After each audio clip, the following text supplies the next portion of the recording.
नमस्कार। चलिए कहानी सुनते हैं। कहानी में सच्चाई कितनी है ये कहना तो कठिन है, लेकिन कहानी से जो शिक्षा मिलती है वो बड़ी मज़ेदार है। तो कहानी कुछ यूँ है कि एक लड़का जो बड़ा गरीब होता है तो किसी राजा के वहाँ पे काम करता है। तो राजा जो भी उसको कुछ दे देता है, राशन पानी, तो उससे उसका घर चलता है। तो वो अपने लिए हमेशा क्या 4 रोटी बनाता है लड़का, और जब वो खाने बैठता है तो उसमें 3 ही रोटी मिलती है। तो एक दिन वो देखता है कि रोटी जाती कहाँ है, तो देखता है कि एक चूहा, बड़ा सा एक चूहा आता है और वो उसको ले जा रहा है। तो लड़का उस चूहे से कहता है, यार मैं बड़ी मुश्किल से ये अपने लिए बनाता हूँ, तू इसमें से खा जाता है, ये अच्छी बात तो नहीं है। तो चूहा कहता है, यार मुझे डिस्टर्ब मत कर, मैं अपने हिस्से का खाता हूँ, मैं ये मेरी किस्मत का है, तू अपनी किस्मत का खाता है, इसमें कौन किसी को खिला रहा है, कौन किसका खा रहा है। तो बोलता है, यार मैं गरीब आदमी हूँ, बड़ी मुश्किल से ये मिलता है, तो मैं तुझे कैसे पालूँ। बोला, गरीब है तो इसका समाधान कर। बोला, इसका क्या समाधान कर सकता हूँ। बोला, ये अपनी जो समस्या है ये गौतम बुद्ध के पास लेके जा, तो वो इसका ज़रूर कोई समाधान बता देंगे। तो वो पूछता है कि कहाँ पे वो मिलेंगे, तो वो उसको बताता है कि ऐसे ऐसे जा, तो वो गौतम बुद्ध तुझे मिल जाएंगे। तो लड़का जो है अपनी समस्या लेके गौतम बुद्ध की शरण में जाता क्या है, वहाँ से निकलता है।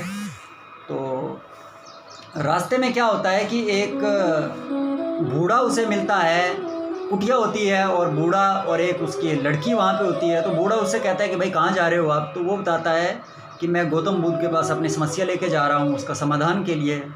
तो वो बूढ़ा कहता है कि जा ही रहे हो तो एक मेरी भी समस्या लेके चले जाओ और उसका भी समाधान पूछ के आना। तो बोला, आपकी क्या समस्या है। बोला, मेरी यह समस्या है कि मेरी 20 साल की एक लड़की है जो बोलती नहीं है, तो गौतम बुद्ध से उसका समाधान पूछना। बोला, कोई बात नहीं।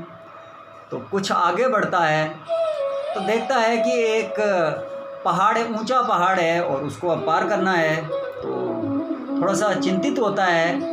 इतने में देखता है कि पहाड़ के ऊपर कोई व्यक्ति बैठा हुआ है। तो उसको आवाज़ लगाता है कि भाई मुझे पहाड़ पार करना था, तो कैसे किया जाए। तो वो आदमी ऊपर छड़ी घुमाता है तो ये सीधा पहाड़ पे पहुंच जाता है। वो आदमी जो होता है वो कोई जादूगर होता है। तो वो जादूगर इससे पूछता है कि भाई आप कहाँ जा रहे हो, क्यों जा रहे हो। तो ये अपना सारा जो भी कहानी है वो बताता है कि मैं कहाँ जा रहा हूँ। तो वो जो जादूगर है वो उससे कहता है कि भाई एक सवाल तो मेरा भी है, वो भी पूछना। तो बोला, क्या बताइए। तो बोला, मेरी समस्या ये है कि मैं पिछले 1000 साल से यहाँ पे तपस्या कर रहा हूँ, मैंने अपनी पूरी उम्र को रोक के रखा हुआ है, 1000 साल से तपस्या कर रहा हूँ। तो गौतम बुद्ध से पूछना कि मुझे मुक्ति कब मिलेगी। तो बोला, ठीक है। तो आगे बढ़ता है। चलते चलते रास्ते में एक बहुत बड़ी नदी पड़ती है, अब उस नदी को पार करना है।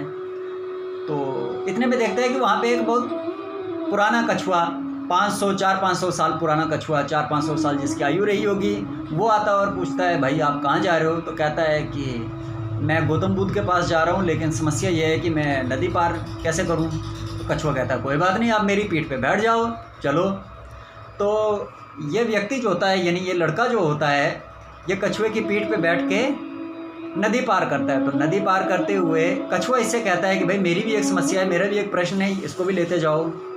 तो बोला, आपकी क्या समस्या है। कि मैं 5 साल मेरी उम्र हो रही है और मैं अब ड्रैगन बनना चाहता हूँ, तो पूछना कि मैं कैसे बनूँ। तो बोला, ठीक है।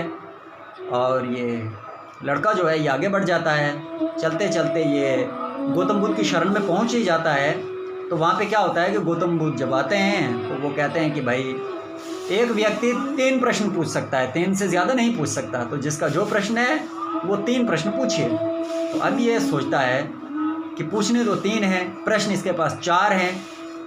तो बहुत सोच विचार विमर्श करने के बाद इसे लगता है कि यार मेरा प्रश्न जो है वो इतना मूल्यवान है नहीं, क्योंकि मेरा तो जीवन यापन की ही बात है। अब वो बेचारा जिसकी उम्र 1000 साल है, 1000 साल से जो पूरी उम्र रोक के बैठा हुआ है, तो उसका प्रश्न मेरे प्रश्न से थोड़ा ज़्यादा भारी है।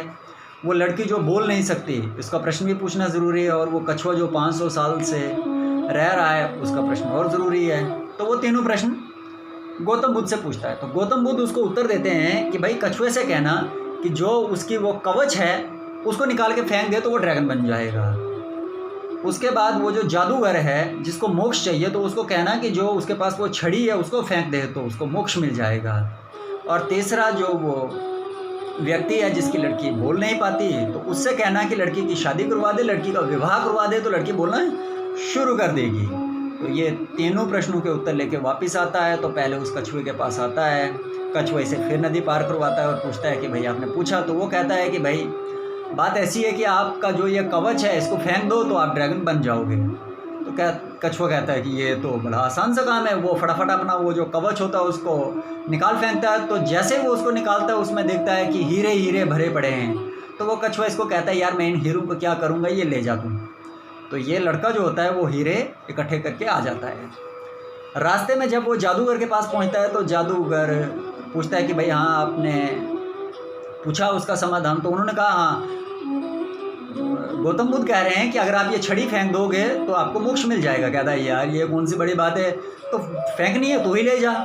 तो वो छड़ी जो है इसको दे देता है। तो छड़ी मिलते ही वो जो छड़ी की पावर थी, जो जादूगर वाली पावर थी, वो भी इसके पास आ जाती है और ये चलते फिरते आ जाता है उसी कुटिया में जहाँ पे वो बूढ़ा व्यक्ति था। तो वो उससे पूछता है कि भाई आपने पूछा?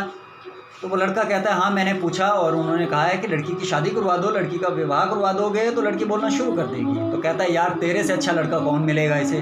तो वो उससे शादी करवा देता है। तो कहानी यहीं पे ख़त्म हो जाती है। तो कहानी ये कहती है कि उसने एक दूसरे की मदद की, अपना प्रश्न उसने पीछे रखा और दूसरे के लिए सोचा। तो यदि हम एक दूसरे का सोचें, एक दूसरे की सहायता करें तो जीवन बड़ा मज़ेदार कटेगा।